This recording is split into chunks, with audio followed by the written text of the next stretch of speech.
السلام عليكم ورحمة الله وبركاته. والله ليل وايد السلام دمانتين.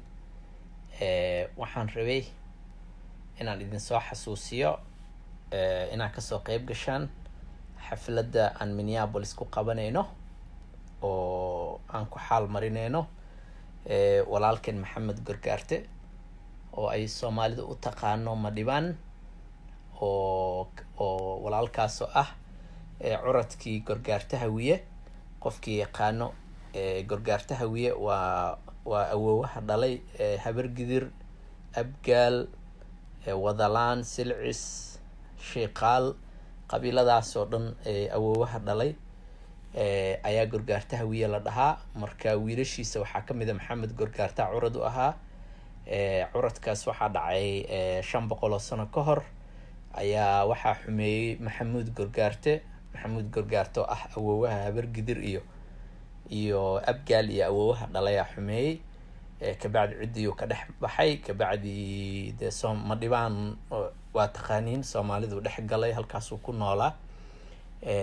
marka walaalayaal waxaan rabnaa marka waxaa la go'aansaday in la xaal mariyo walaalihii ay hawiye kala dib ugu soo noqdaan, la xaal mariyo hawiye ay la midoobaan, ay dhibaatadii ay ku jireen iyo takoorkii iyo haybsoocii iyo wixii oo dhan ay kasoo baxaan, ay maaragtay niman hawiyaha kala lamida ay noqdaan.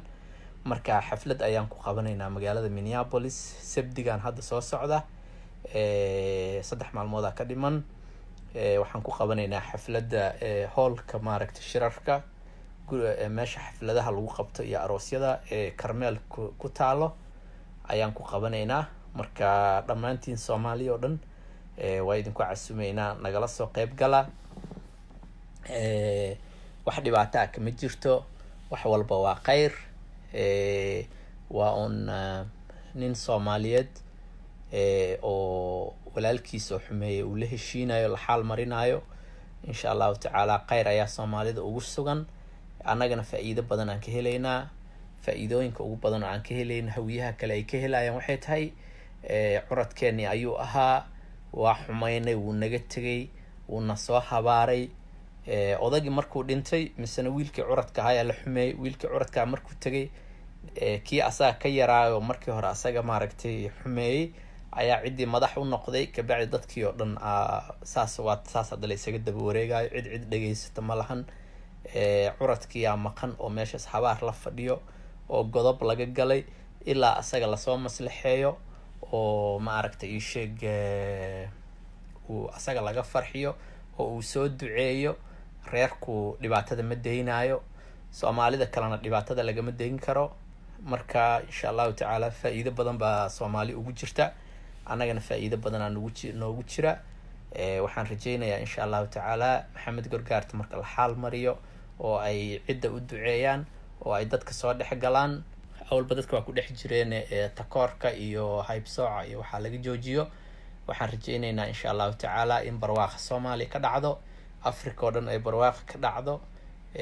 maaragtay ii sheeg nabsigii laga galay ay maaragtay meesha ka baxdo. marka dhammaantiin waxaan idinka codsanayaa inaad shirka ka soo qayb gashaan. maasha Allah waxa weeyaan hamiinkaas waa on dad walaala oo isla dhashay oo 500 sano kala maqnaa, awoowayaalkood ay dhibaato dhex martay. anaga caruurtii marka 18 fac ama 17 fac ka bacdi caruurtii ayaa garatay inay ismaslaxeeyaan, isxaal mariyaan. insha Allah tacaala marka nagala soo qayb gala. culummo waaweyn ka soo qayb galayso, odayaasha dhan ka soo qayb galay, ugaasiyada gabdhaha, wiilasha, hooyooyinka, wax walba insha Allah tacaala ka soo qayb gali doono. waa free xafladda, wax lacag laguma bixinayo, annaka cashada bixinayno. wax walba insha Allah tacaala farxad ayay ku dhamaanayaan. marka nagala soo qayb gala, noo imaada. Soomaali heshiinayso adinka xataa farxaday idinta inaa kasoo qayb gashin. waa taqaaniin maaragtay Sheekh Maxamed Gargaarte ama Madhibaan dhibaatada ay Soomaalida kala kulmeen.